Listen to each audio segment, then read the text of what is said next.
Hello and welcome to the Law of the People and Governance here on Spectrum Television. This is a program that bridges the gap between the government and the people.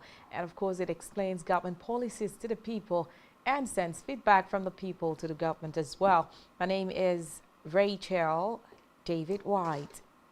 Welcome once again.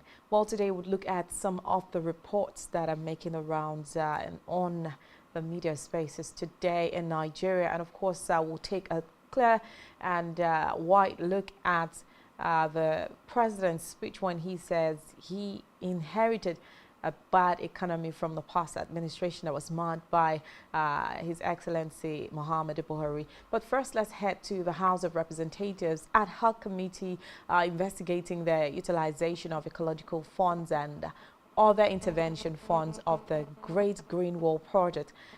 Yesterday, query claims by the National Agency for Great Green Wall, that's the NAGGW, that it spent 81 billion naira to plant 21 million trees in the frontline states in the north. Well, the states are Kebbi, Sokoto, Zamfara, Katsina, Kano, Jigawa, Bauchi, Gombe, Adamawa, Yobe, and Borno State. Well, the NAGWW Director General Yusuf Maina Bukar told committee that the agency also spent 697.91 million naira on renovation of office accommodation and 11.28 billion on capital projects as well. And he said the main funding of the agency was from 15% of the ecological funds and the federal allocation as well as other sources for its operations. Well, until the investigation is done, we can now talk appropriately concerning this particular issue. Let's quickly move to the next report. This is coming in the wake of the coup that has been going on around some regions in Africa. Well, a charge has gone out to soldiers of the Nigerian army to ensure that absolute loyalty to the Commander-in-Chief of the Armed Forces, President Bola Tinubu, remains intact. The General Officer Commanding GOC 81 Division Nigerian Army, Major General Mohammed Takuti Osman, gave the charge on Wednesday yesterday, stressing that the Nigerian Armed Forces would not condone any form of disloyalty. While he spoke while addressing soldiers at the 35 Artillery Brigade, Alamala, Abeokuta, Ogun State, Osman stated that their loyalty must be to the president first and then down the ladder. So the Chief of Defense Staff, the Chief of Army Staff, down to the brigade commander. Well, he also warned that there is no room for any form of disloyalty within the military, and those who can't be loyal are free to leave and do other work. The warning comes amid the military coup spreading across the African nations, with Gabon being the latest just yesterday. Well, also the Rwanda and Cameroonian government have reshuffled their military in what it believed it is to be a reaction to the recent coup in Niger and Gabon. And according to Rwanda national papers, the federal government approved the retirement of 12 general and several other officers, and the publication stated that the retirements were announced yesterday, August 30th, in a statement issued by Rwanda Defense Force. Among those retired include 2 4-star generals, of course, James Kabarebe and Fred Ibingira, 2 3-star generals, Charles Kanyonga and Frank, of course, Kamanzi. And of course, Kanyonga and Karabere have previously served as Chief of Defense Staff to RDF, while the other 2 have been service chiefs previously. While in Cameroon, President Paul Biya has also reshuffled the military with new appointments, and this was contained in a statement signed by Biya that it's been circulated on X, formerly known as Twitter. Well, the statement was written in French and the country's official language of communication, and it was translated as well. Back to Gabon. In reaction to the coup which took place just yesterday in Gabon, President Bola Tinubu said the actions of the country's military junta negates the principles of democracy, which recedes power constitutionally into the hands of the citizens and not in the barrel of a loaded gun. I wonder what he meant. He also expressed his worry over coup trends in some African countries of late, saying that as a strong believer in the tenet of democracy, he will work with other African leaders to bring amicable settlement of the political impasse in Gabon and other African countries which are under the rules of the military. Now, the questions we should be asking now is reshuffling of service chiefs and, of course, retiring them as well. Is that a solution? Do you think that is enough to stop a coup from going on if it is supposed to go on? Well, that is one of the questions we are supposed to ask ourselves concerning this issue. Now, let's quickly dive into the major topic we'll be looking at today. Nigeria's economy. Just a review of the past administration before we come to the current administration. Of course, we can get our guest who is already on standby to talk to us. Well, in 8 years, all our macroeconomic indicators deteriorated during the 8 years of President Buhari's administration. I wouldn't like to call it disastrous. When he took office in May 2015, Nigeria's GDP was $594 billion, according to Nexim. At the end of his tenure in May 2023, the country's GDP had fallen to 460 billion naira, according to reliable sources. Inflation rate in May 2015 back then was 8.7%. It galloped to 22.22% in April 2023. Well, monetary policy rate MPR was 13% in May 2015 when he assumed, and it increased to 18.5% in May 2023 when he left office.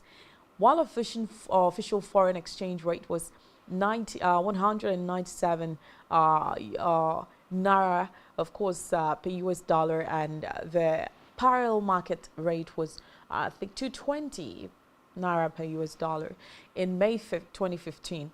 Then in May 2023, the official foreign exchange rate was now 465 naira, while at the parallel market it was 740 naira per dollar. And in May 2015, the unemployment rate was 7.5%. In May 2023, just a comparison, the unemployment rate had worsened to 33%.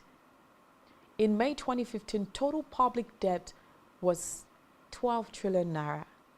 In May 2023, total public debt had ballooned to 77 trillion naira. Crude oil production per day in May 2015 was 2.2 million barrels. In May 2023, it had declined to 1.1 million barrels per day. Now, crude oil price in May 2015 was 65 naira per barrel. Then in May 2023, it was 75 per barrel. Now, Nigeria failed to profit from the windfall of the Russia-Ukraine war. Come back to 2015. Foreign investors' participation was 54% and it fell to 17% in 2022. I would say it's a great fall. Then the FX scarcity and capital controls kept many foreign investors trapped, thus eroding their confidence. When President Buhari took office in 2015, he raised a deafening alarm that the national treasury was empty. Paradoxically, not only did he empty the treasury before leaving in May 2023, he inflicted an unimaginable debt burden of over 77 trillion naira on Nigeria, which threatens the financial security of the country and mortgages the financial future of unborn generations. Now, I wouldn't like to, I don't know the name to put it, should I say a mess that past administration had threw the economy into. Now, the question is, can there be any justification in this claim of leaving Nigeria better than he met it? Well, let's come back to the current administration. where the federal government of Nigeria has unveiled 8-point agenda to boost country's ailing economy. President Tinubu explained that it has become paramount because his administration inherited a bad economy with an inflation rate of 24% and unacceptably high unemployment rate. Now, according to the federal government, the 8-point agenda will prioritize 8 areas with actionable targets for the next 3 years. These focus areas are food, security, ending poverty, economic growth and job creation, access to capital, particularly consumer credit, inclusivity in all its dimensions, particularly as regards youth and women, according to him, improving security, improving the playing field on which people and particularly companies operate, improving rule of law, and of course, fighting corruption. Well, President Bola Tinubu stated that his government will not depend on borrowing. Unlike the past administration, he pledged that he will be transparent, honest, and accountable to the masses. Now, on jobs, the president promised to create about 50 million jobs through the Ministry of Trade and Investment. And of course, while briefing State House correspondent at the end of the first inaugural Federal Executive Council meeting, presided over by the president himself at the council chamber in Abuja, the Minister of Finance and Coordinating Minister of the Economy, Wale Edun, said that the Tinubu administration made a very bad economy with inflation at 24%, which I already mentioned. And when he was asked to describe the kind of economy the government made on ground, he said per capita has fallen sadly. Inflation at 24%, unemployment is high. He says, they are rebasing the way in which it's calculated. He also explained that the federal government is not in a position to borrow money at this time. Says the emphasis on how to create a macroeconomic environment where both local and foreign investors will invest and increase production. And away from that, the president also gave the cabinet marching order to marshal the revival of the economy and make life more bearable for the citizens. The marching order was given at the council meeting where roadmap for the economy presented by the Minister of Finance, Wale Edun, said the council had agreed that the economy needs to improve quickly. Let me take some reactions. Akim Baba Ahmed, a Nigerian-born retired civil servant and politician, who is the spokesperson of the Northern Elders Forum, NEF, had made a tweet in his official Twitter handle reacting to the 8-point agenda of the president. He says he should focus on just one thing and forget about the other things he's mentioning. And and away from that, the Minister of Information and National Orientation, Mohammed Idris, had called on state governors to support President Bola Tinubu. He called on the state governors to support the 8-point agenda, which he has put on ground. On the other hand, Aisha Yusufu, who is a human rights activist, has criticized President Bola Ahmed Tinubu for continually placing the blame of his administration on the immediate past administration led by President Bola Tinubu. Muhammadu Buhari, my bad. But Aisha Yusufu's comment followed the statement credited to President Tinubu by Wale Edun when he talked about inheriting a bad and weak economy and also an unacceptable high unemployment rate. Now, I just took time to give us a little review of the past administration and, of course, a little of the new administration and the promises in which the president has kept on ground. Now, I'll just go back to talk to our guests, and of course, we'll be coming right back. And when we come right back, our guests will be ready to talk to us as well. He's already been on standby. Let's just go on a short break. When we'll come right back, the show continues, so stay tuned.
All right, welcome back to the show. It's still the program, The Love of People and Governance.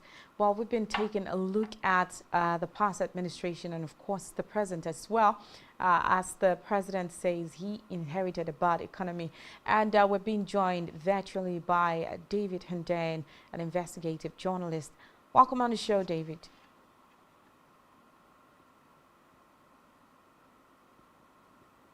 Still trying to hear you. Can you hear me? Hello? Okay, so Hello?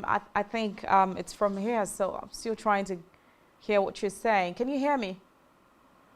I can hear you perfectly. Oh yeah, I can hear you better. How you doing? I'm good, thank you. Thank you for having me. Okay, so David, a quick one before we touch other issues. The major issue we'll be discussing today is the 8 point agenda of Mr. President Bola Ahmed Tinubu. Of course, the Bola Tinubu administration has been berated in several quarters for claiming it inherited a bad economy, top of which has to be former Edo State Governor Adams Oshomole, who himself is a former national chairman of the ruling party. Now, what was your reaction when you first heard these claims? And is this a damning verdict on the APC as a party? I think it tells you everything you need to know about what the APC as an institution represents. This is the party which basically brought Nigeria to a standstill in 2012 when the attempt was made to remove petroleum subsidies. And then the very first action that the person who was at the forefront Mm. of that Nigeria movement took when he became president was to remove the very subsidies and to gloat about it, right? These were this person who is now president essentially can't stop telling everyone how he was the one who made Muhammadu Buhari president, right? He did a whole thing about it during his campaign. That without him, Olule, Uche Keji Olule, without me, this person wouldn't have been president. You installed this person as president, Mm. and then you're now saying that he inherited a bad economy from the person that you came close to setting Nigeria on fire for just to make him the president. So, what exactly does that say about you and your judgment and So your David, alliances? in other words, he was the kingmaker. So whatever we had from that administration, he was part of it. Is that what you're saying? Not just that he was part of it, he is absolutely front and center. He is absolutely responsible for it. He has every single bit of the responsibility Mm. that Muhammad Buhari himself has. Because let's be clear about this. He did inherit a terrible economy from Muhammad Buhari, but it just so happened that he was the one who made it possible. He was the one who was front and center. So it's not an excuse, unfortunately. Okay, looking at the reasons given, now it appears the APC still believes the PDP were responsible for the country's woes. So would you give them maybe a breather on this, since they're just halfway through the number of years the PDP equally had to govern the country and maybe put us in the mess we are in right now?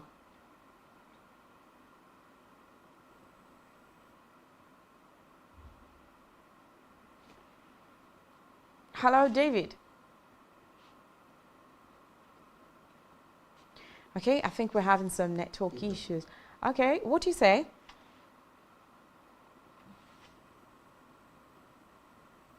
Can you hear me?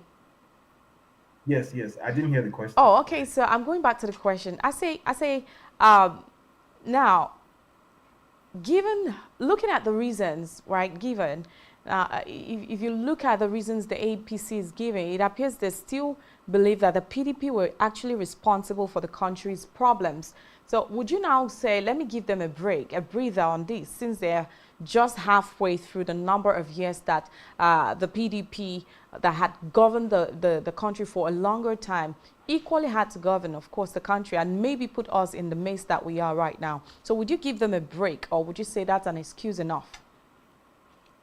It's not even calling it an excuse will be giving it more credit, and so it's actually a lie, and it's very easy to prove this. simply from 1999 to 2015, when the PDP was in charge, Mm-hmm. it's very easy to go take it. Just Google what the GDP growth rate for Nigeria was each year of those 16 years, and you would see that the average was around 5% throughout that entire period. In 2014, it went as high as 7.5%. Nigeria was the third fastest growing economy in the world, as at the final year of Goodluck Jonathan's PDP government. And then as soon as Buhari came in, everything nosedived. So this idea that PDP ruined the economy is not supported by data. It's actually a lie, and it's important that we understand that. Okay, we're still having some network It's glitches. not I hope true. we'll... You can actually use data to yeah. Okay, so I've listened to you saying it's a lie. So are you positing with others that this is just another mechanism by the APC to deflect the attention of Nigerians from the harsh reality on ground? As usual, because right from first of all, I should mention that I don't consider the APC administration of Muhammadu Buhari to be different in any way from the APC administration of Bola Tinubu. I think they're a continuum, and I think they have the exact same governance style. So even the basic attempt to divorce the Tinubu era from the Buhari era, Mm. I don't buy it. I consider them to be the same era. Right from the very first few months of the Buhari era, it became clear that the APC's idea of governance revolves around insulting the intelligence of people, telling people that 2 plus 2 is 9, and then getting as many of their media assets as possible to push that narrative until you who knows that 2 plus 2 is 4 will just keep quiet because you don't want to be shouted down. That's the APC's entire governance strategy. So, them coming out and saying the PDP, which maintained a 5 point something percent annual economic growth rate, which was one of the best in the world for 16 years, somehow ruins the economy, and then the APC is trying to fix what they themselves ruined, and or the other narratives that they put across that, oh, the PDP had higher oil prices. Meanwhile, you can actually go and check the historical oil price chart from 1999 to present and see that by and large the APC has had pretty much exactly the same, in fact slightly higher average oil prices than the PDP, and has delivered far worse results. So again, it's if you take an interest in numbers and facts and data, it's not very hard to see that this is a political party. This is an administration whose entire governance ideology just revolves around telling very, very pernicious, irritating lies and insulting people's intelligence, and hoping that after a while everyone will just get so demoralized that there won't even be any appetite to Mm. even counteract, to even say that this thing is not true. Obviously, David, you belong to the school of thought that the APC has failed Nigerians in some way. But would you say it is down to poor policy formulation, or maybe just the wrong hands saddled with the responsibility to handle this issue? I think it's a bit of both. I think, but it always comes down to the second thing we mentioned, which is the wrong people. Because once you have the wrong people who are there for the wrong motivations, the policy can never be right. So, which is how come, even though there are a few pockets of competence within the APC administration here and there. Occasionally, they recruit genuinely intelligent people here and there, but those people are not able to make any difference because the vast majority of the machine that they operate within is people who are just there because they believe it's their turn to eat. Right? That's the ideology that the APC itself was founded upon. It was a bunch of disgruntled politicians who felt that they weren't getting chances at eating within the then establishment party, which was PDP. And then they went and created a new establishment party based on their grouses, and they're in power now. So the results that they have delivered are the only results that they can deliver, because the entire purpose of coming into governance wasn't to formulate good policy, it wasn't to grow the economy, it wasn't to bring Nigerians out of poverty, it wasn't to build infrastructure that will help to boost the economy, it wasn't to do any of that. It was their turn. They felt like they had been politically sidelined or Okay, so whatever. I'm trying You not know, to come to say that it's our turn. So I'm trying to shy away from that particular word, emiloka or fresh. Well, I mean, you really can't shy away from it because this even predates Emilio Khan. This starts from the Buhari era. The entire um the entire raison d'etre for the APC going back to 2013, it was just that a few people felt that it was their turn, that they weren't getting the opportunities that they thought they were entitled to within the PDP, which, by the way, itself was also a very dysfunctional party. So they went and created another dysfunctional party, which was modeled on the PDP, but worse. And then they got into power. So the results we're seeing are the only results that is possible for us to see. So which is why I don't believe that it's a case of, oh, anybody's going to learn on the job, or they will hire competent people eventually who will come up with good policy. I don't believe any of that is going to happen. I think it's going to be more of the same. As long as the people who created the party and who are in charge of the party are still the people who are in power, Hmm. I don't really see anything changing, unfortunately.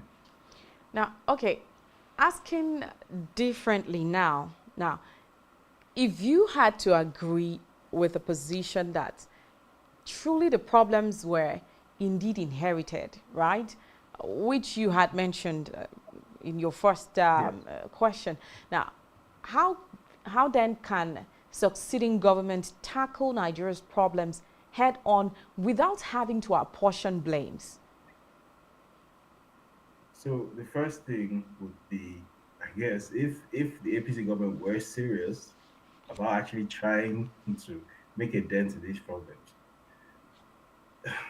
the very first thing would be, um, from little, well, not so little, but from um, policy, from posturings, for example, like the people who are giving cabinet, who are giving the appointments as cabinet ministers. I think it's important to understand that an administration is only as good as the people who are on the cabinet, regardless of how many overqualified senior special assistants and special assistants or whatever you have. Mm. The people who actually wield executive power, the federal government, are the cabinet ministers. So if you are able to assemble a ministerial team of people who are actually competent, who are actually cerebral, and not just a bunch of career politicians who want to eat, if you're actually able to have your, like, and Nigeria once had such a cabinet where you had people, the Okonjo Iwealas and the Obi Ezekwesilis, and people like that, the Akinwumi Adeshinas, Olusegun Agangas. We had such people in quite recent history making up the Federal Executive Council. If you have such people making up the cabinet, it doesn't even matter